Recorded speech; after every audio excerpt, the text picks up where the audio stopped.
नमस्कार। सुबह 8 बजे की बड़ी खबरों में आप सभी का स्वागत है। मैं हूं नीलू और सबसे पहले बात कोरोना के बढ़ते मामले की ही करते हैं। तो उत्तर प्रदेश में बढ़ते कोरोना को देखते हुए सरकार 10 मई सुबह 7 बजे तक कोरोना कर्फ्यू लगा दिया है। सरकार की सख्ती का असर भी अब देखा जा रहा है। बात उत्तर प्रदेश में कोरोना के मामलों की करें तो उत्तर प्रदेश में पिछले 24 घंटे में कोरोना के 26,780 नए पॉजिटिव केस मिले हैं, जबकि इतने ही वक्त में 28,902 मरीज कोरोना को हराकर डिस्चार्ज भी हुए हैं। अब तक 11,51,571 लोग कोरोना से ठीक हो चुके हैं। लेकिन पिछले 24 घंटे के मरीजों को मिलाकर उत्तर प्रदेश में एक्टिव कोरोना मरीजों की संख्या 2,59,844 रह गई है। वहीं टेस्ट की बात की जाए तो पिछले 24 घंटे में 2,25,670 टेस्ट किए गए हैं।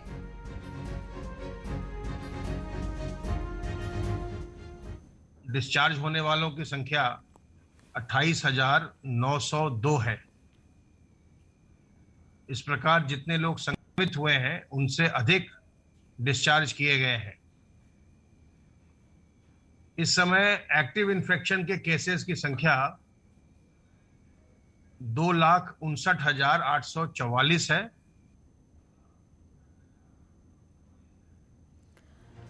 तो उत्तर प्रदेश में एक्टिव केस की संख्या 2,59,000 इस वक्त बताई जा रही है, लेकिन यह भी कहा जा रहा है कि 50,000 तक मामलों में गिरावट दर्ज की गई है। इसी पर बातचीत करने के लिए मेरठ से निखिल, साथ ही कानपुर से श्याम तिवारी और बाकी और सहयोगी भी कुछ देर में हमारे साथ जुड़ेंगे। लेकिन सबसे पहले निखिल के पास ही चलते हैं। निखिल, अगर मेरठ की बात की जाए तो यहां पर किस तरह की स्थिति है? हालांकि मामलों में थोड़ी गिरावट जरूर दर्ज की गई है, लेकिन फिर भी चिंता अब भी बहुत ज्यादा।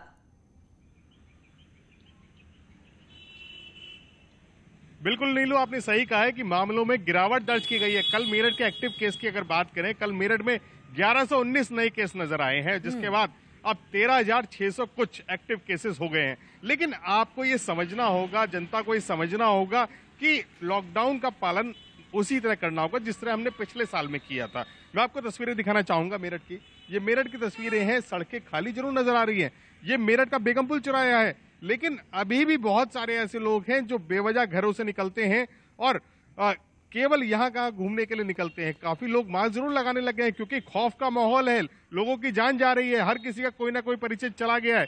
लेकिन इस समय लोगों को समझना होगा कि कोविड गाइडलाइन बहुत अहम है। सरकार जो शुरू से समझा रही थी कोविड गाइडलाइन, मेरठ में एक बहुत अच्छी चीज हुई है, एक ऑक्सीजन प्लांट लग गया, जिसको लेकर मेरठ के लोगों ने ऑक्सीजन भरी सांस ली है। जिन तीमारदारों को ऑक्सीजन के लिए बहुत ज्यादा परेशान होना पड़ रहा था, उन्होंने अब थोड़ा सा रिलैक्स है इस पूरे मामले में कि ऑक्सीजन अब उन्हें मिल रही है। वहीं रेमडेसिविर को लेकर भी प्रशासन ने एक बहुत अच्छा कदम उठाया है। अब सिटी मजिस्ट्रेट कोर्ट में कंट्रोल रेट में रेमडेसिविर मिल रहा है मेरठ में, यानी कालाबाजारी पर बिल्कुल अंकुश लगा दिया गया है और प्रशासन प्रयास कर रहा है कि किसी तरह की ऑक्सीजन या फिर दूसरे उपकरणों की कालाबाजारी ना हो। लेकिन लोगों को भी अपनी जिम्मेदारी समझनी होगी। बिल्कुल। एक सवाल और है, ठीक है, लोगों को अपनी जिम्मेदारी सबसे ज्यादा समझनी नहीं होगी, बल्कि सबसे ज्यादा समझनी होगी। लेकिन हमने देखा कि जो एसेंशियल सर्विसेज हैं, जो कि सब्जी के मार्केट सुबह खुलते हैं, राशन के दुकान खुलते हैं, वहां पर सोशल डिस्टेंसिंग का ख्याल नहीं रखा जा रहा है। ऐसे में इन सब जगहों को चिन्हित करना भी जरूरी है। बिल्कुल, जैसे सब्जी का मार्केट है, दवा का मार्केट है, दवा का मार्केट बेहद कंजेस्टेड इलाका है मेरठ का, और वहां पर सुबह से ही भीड़ लगनी शुरू हो जाती है। वहीं सब्जी बाजार के हालात कल न्यूज 18 ने अपने दर्शकों को दिखाए थे कि वहां कोई सोशल डिस्टेंसिंग का पालन नहीं होता, और जो दूसरे एसेंशियल सर्विस है वहां भी कमोबेश यही हाल है। बिल्कुल। तो बाकी जगहों पर पुलिस वाले नजर आए ना आए, लेकिन ऐसी जगहों पर तो खास तौर पर पुलिस वालों को रहना पड़ेगा, और अगर जो पालन नहीं करते उनको पालन करवाना पड़ेगा। श्याम भी हमारे साथ कानपुर से हैं। श्याम, कानपुर का क्या सूरत हाल? यहाँ पर भी मामले कम हुए हैं या जस के तस मामले बने हुए हैं? निखिल ने बताया कि अब जो कालाबाजारी हो रही थी दवाइयों की, उस पर भी रोका गया है, और जो एक सिस्टम है स्वास्थ्य का, उसको भी दुरुस्त करने की कोशिश की गई है। कानपुर में क्या हाल देख रहे हैं आप?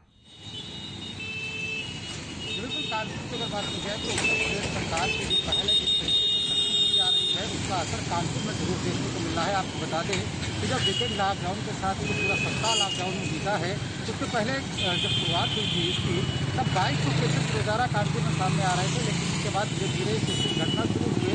ये एवरेज 1700 के आसपास पहुंचा, उसके बाद 1200। बिल्कुल, तो यहाँ पर भी स्थिति को संभालने की कोशिश हो रही है। अनामिका लखनऊ से जुड़ गई है। लखनऊ तो प्रदेश की राजधानी है अनामिका, लेकिन यहाँ पर क्या हाल देख पा रही हैं? क्या यहाँ पर लोग सड़कों पर कम उतर रहे हैं? और जो एक काला बाजारी थी जिससे बिल्कुल स्वास्थ्य जो सिस्टम था वो बिल्कुल चरमरा गया था, तो उस पर अब सरकार की नजर है। किस तरह से हालात को काबू में पाने के लिए सरकार मशक्कत करती दिखाई दे रही है?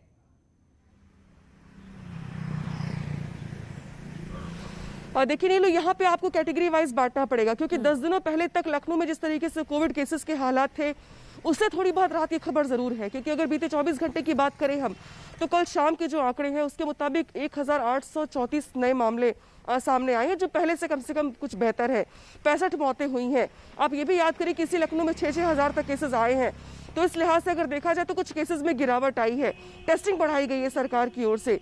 जहाँ तक आपने कर्फ्यू की बात करी, तो ये बात सच है कि सरकार की ओर से संपूर्ण लॉकडाउन का ऐलान नहीं किया गया, लेकिन बावजूद इसके सड़कों पर आपको वो तस्वीर दिखाई नहीं देगी जो आम दिनों में दिखाई देती है। लोग खुद भी दहशत में हैं, लेकिन अभी भी कुछ लोग ऐसे हैं जो ये मानने को तैयार नहीं है, और पुलिस की सख्ती न दिखाने पर वो इसे पूरी छूट का पूरा बेजा इस्तेमाल कर रहे हैं। तो वहाँ पे सरकार उसको सख्ती दिखानी पड़ेगी।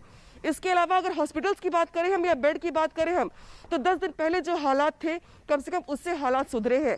कैंसर हॉस्पिटल में 100 बेड का जो अस्पताल तैयार किया गया था, ब्लॉक तैयार किया गया था, उसको ओपन कर दिया गया, उसको शुरू कर दिया गया। DRD अस्पताल में 250 बेड पे जो भर्तियां थी वो शुरू कर दी गई। हज हाउस में भी काम चल रहा है, 2-4 दिनों में वहाँ पे भी एडमिशन मिलने शुरू हो जाएंगे, जो 150 बेड का अस्पताल बनाया जा रहा है वहाँ पे। तो इस तरीके से अगर देखा जाए तो धीरे धीरे सरकार ने जो व्यवस्था की है, कम से कम अस्पतालों की या बेड की या ऑक्सीजन की या वेंटिलेटर की, 10 दिन पहले जो हालात थे कम से कम उससे थोड़ी बहुत व्यवस्थाओं के मामले में राहत भरी खबर है लखनऊ से। लेकिन हाँ, लोगों को ये समझना होगा कि ये एहतियात और ये सख्ती कम से कम उन्हें आने वाले दिनों में भी करनी पड़ेगी और कंटिन्यू करनी पड़ेगी, क्योंकि वैज्ञानिकों का ये मानना है कि भी आने वाले जो दिन है वो भी कोई बहुत बेहतर दिन नहीं है, वहाँ पे भी खतरा भी बना हुआ है। लिहाजा इस सख्ती को आगे कंटिन्यू करना होगा। सोमवार तक सरकार की तरफ से लॉकडाउन को कंटिन्यू किया गया है, और ये माना जा रहा है कि सरकार अभी इसे और एक्सटेंड कर सकती है। तो कहीं ना कहीं सरकार को भी लग रहा है, दिखाई दे रहा है कि उत्तर प्रदेश में जिस तरीके से कुछ जिलों में हालात काबू में आ रहे हैं, तो अगर इस वक्त छूट दे दी गई तो ये विस्फोट कर जाएगा आने वाले दिनों में। बिल्कुल, और तो इसीलिए सरकार की ओर से लगातार ऑक्सीजन, अनामिका ये समझना पड़ेगा। और सबसे अच्छी बात इस बार हमने यही देखी है कि सड़कों, नाकों, चौराहों पर पुलिस नहीं है, लेकिन लोग फिर भी दहशत में हैं। लेकिन बहुत सारे लोग अब भी नहीं मान रहे हैं, तो फिर ऐसे लोगों पर सख्ती करना तो बिल्कुल जरूरी हो जाता है। उपेंद्र भी वाराणसी से हमारे साथ जुड़ गए हैं। उपेंद्र, वाराणसी में क्या दिख रहा है? क्या लोग ये समझ गए हैं कि अगर सख्ती करेंगे तभी वो घर से बाहर नहीं निकलेंगे? अपनी जिम्मेदारी समझ रहे हैं या फिर नहीं? क्योंकि जहां पर मैं हूं, नोएडा, गौतम बुद्ध नगर में, हमने देखा कि यहाँ दहशत है। लोग कम घरों से निकल रहे हैं, लेकिन वैसे लोग भी निकल रहे हैं जिनके घर में अब तक कोरोना ने एंट्री नहीं मारी है, तो उनको लगता है उन्हें कोरोना नहीं होगा। तो सूरत हाल क्या वाराणसी का?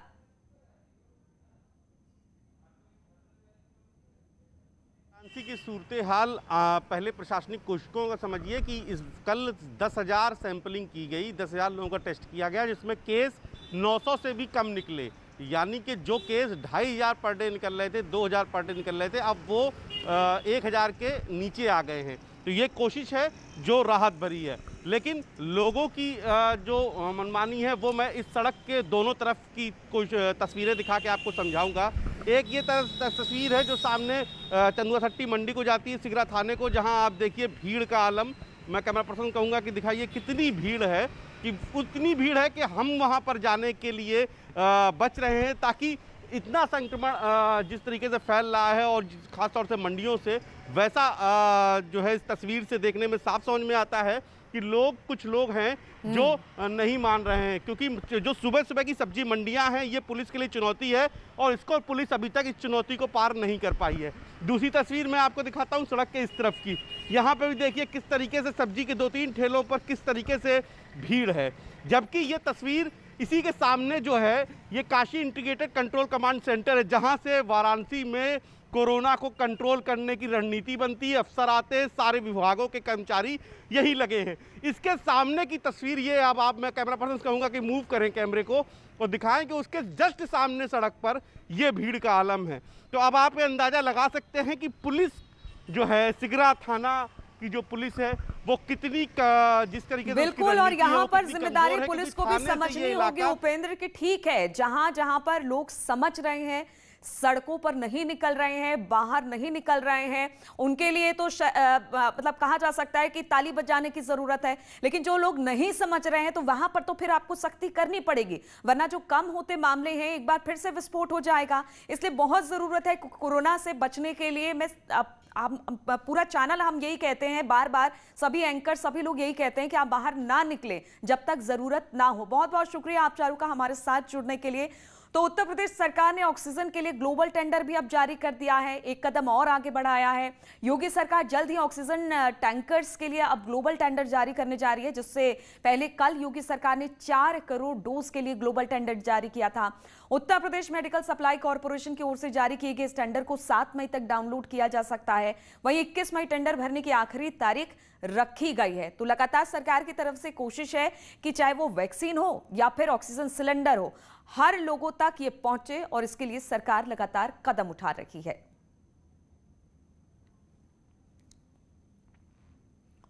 और योगी सरकार ने टीकाकरण को लेकर नया आदेश जारी कर दिया है। इस आदेश के मुताबिक सरकार 10 मई से ऑन द स्पॉट पंजीकरण की सुविधा देगी और इसके बाद ही पहली डोज लगवा सकते हैं। यह व्यवस्था 45 साल से ऊपर वालों के लिए की गई है, जिसको पंजीकरण कराना अनिवार्य किया गया है। इसके लिए शासन ने मुख्य सचिव स्वास्थ्य के सभी डीएम को निर्देश दिए हैं, साथ ही मुख्य चिकित्सा अधिकारियों को भी निर्देश जारी किए गए हैं।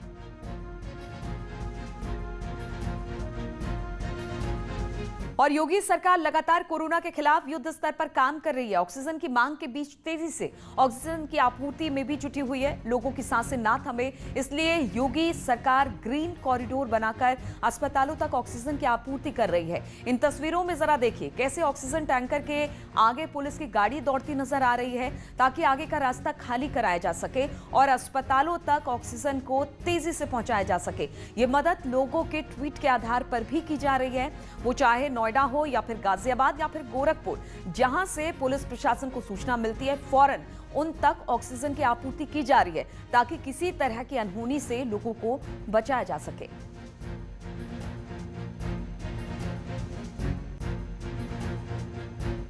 और इस बीच एक अच्छी खबर भी आई है। रूस ने महामारी के बीच एक नई डोज तैयार की है, जिसको लेकर दुनिया भर में चर्चा हो रही है, क्योंकि अब तक कोरोना की लड़ाई के लिए बनी वैक्सीन के 2 डोज लोगों को लगवानी पड़ रही थी। लेकिन रूस ने स्पुतनिक लाइट नाम से कोरोना का नया टीका इजाद किया है, जिसके सिर्फ 1 डोज लेने भर से कोरोना के जंग को जीतना आसान हो जाएगा। रूस के स्वास्थ्य विभाग का दावा है कि स्पुतनिक लाइट वैक्सीन 79.4% कोरोना के खिलाफ प्रभावी है। इसकी कीमत रूस में करीब $10 है, जो कि भारतीय रुपयों के हिसाब से 737 रुपए पड़ेगी। और रूस के स्वास्थ्य विभाग का दावा है कि यह टीका वायरस के लिए नए वेरिएंट के खिलाफ प्रभावी है।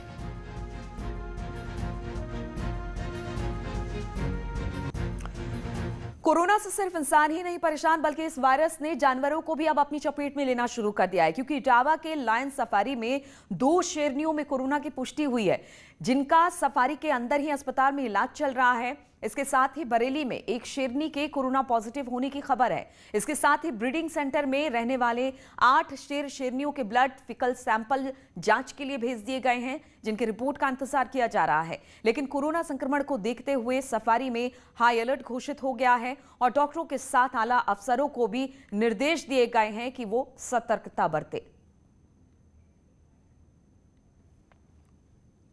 और भारत में पहली बार जनवरी में कोरोना संक्रमण का खतरा दिखाई दिया, जबकि इससे पहले दुनिया के जगहों पर शेर और बाघ में कोरोना संक्रमण मिला। हांगकांग, डेनमार्क में कुत्तों और बिल्लियों में भी कोरोना वायरल पाया गया। लेकिन अब हैदराबाद के बाद इटावा में कोरोना संक्रमण जानवरों में मिलना एक चिंताजनक बात है, जिस पर सरकारों की भी नजर है।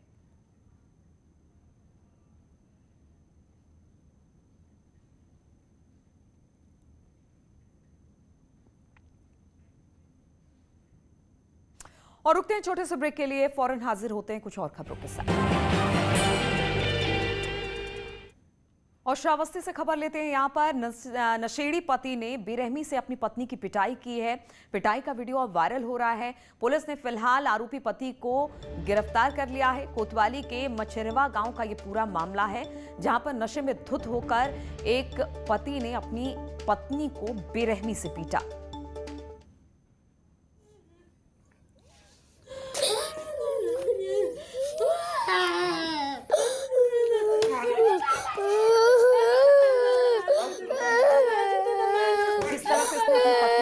हालांकि पुलिस ने कार्रवाई करते हुए इसे गिरफ्तार कर लिया है।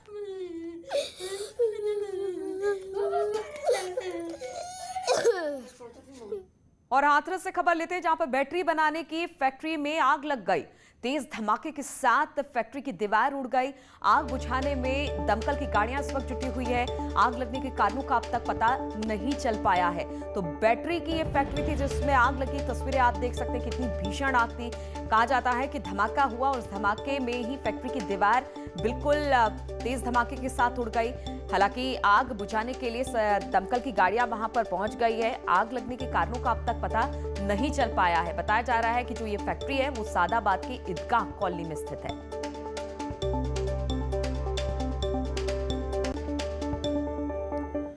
और हाथरस में जमीन विवाद में दो पक्षों में जमकर मारपीट और पथराव की खबर सामने आई है। जानकारी के मुताबिक इस झड़प में 6 से ज्यादा लोग घायल हुए हैं, जिन्हें इलाज के लिए अस्पताल में भर्ती करा दिया गया है। वहीं पुलिस ने कार्रवाई करते हुए 9 लोगों को हिरासत में लिया। मामला कोतवाली हसायन क्षेत्र के बरसामई गांव का बताया जा रहा है। जानकारी के मुताबिक पथराव के दौरान फायरिंग भी की गई थी। में आया कि दोनों पक्षों में पानी भरने व भूखंड के विवाद को लेकर गत रात्रि दोनों पक्षों की महिलाओं के बीच कहासुनी हुई थी, जिसके उपरांत दोनों पक्षों के पुरुषों में आज झगड़ा व मारपीट हो गई। पुलिस द्वारा तत्काल घायलों को उपचार हेतु CHC भेजा गया, जहां डॉक्टरों द्वारा प्राथमिक उपचार किया गया तथा घायलों की स्थिति खतरे से बाहर होना बताया गया। दोनों पक्षों की प्राप्त तहरीर के आधार पर तत्काल थाना हसायन पर सुसंगत धाराओं में अभियोग पंजीकृत कर लिया गया है। पुलिस द्वारा त्वरित कार्रवाई करते हुए दोनों पक्षों के झगड़ा करने वाले 9 व्यक्तियों को हिरासत में ले लिया गया है। गोरखपुर की नई बाजार पुलिस चौकी पर आगजनी करने के मामले में पुलिस सख्त कार्रवाई कर चुकी है। पुलिस ने 60 नामजद और 500 अज्ञात के खिलाफ FIR दर्ज कर लिया है। इस मामले में कार्रवाई करते हुए 18 लोगों को जेल भी भेज दिया गया है। दरअसल बुधवार की शाम प्रत्याशियों के समर्थकों ने नई बाजार पुलिस चौकी और पुलिस वाहनों में आग लगा दी थी। ब्रह्मपुर ब्लॉक के वार्ड नंबर 60 और 61 के जिला पंचायत सदस्य चुनाव परिणामों को लेकर विवाद हो गया था, जिसके बाद चुनाव आयोग इसमें बदलाव किया गया। फिलहाल पुलिस ने अब कार्रवाई करने में ये लगातार जुटी हुई है।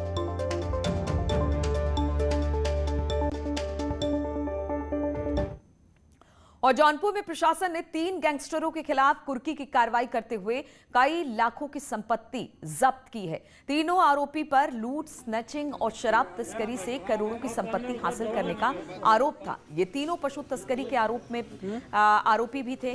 जौनपुर के खेता सराय पुलिस टीम ने मजिस्ट्रेट और CO की निगरानी में 78 लाख रुपए की संपत्ति कुर्की गई है। और नेटवर्क 18 ये सुनिश्चित करना चाहता है कि हर भारतीय को कोविड-19 का टीका मिले। टीकाकरण जागरूकता बढ़ाने के लिए नेटवर्क 18 और फेडरल बैंक की पहल संजीवनी और शॉर्ट ऑफ लाइफ को सपोर्ट करे। Health expert Apollo 24/7।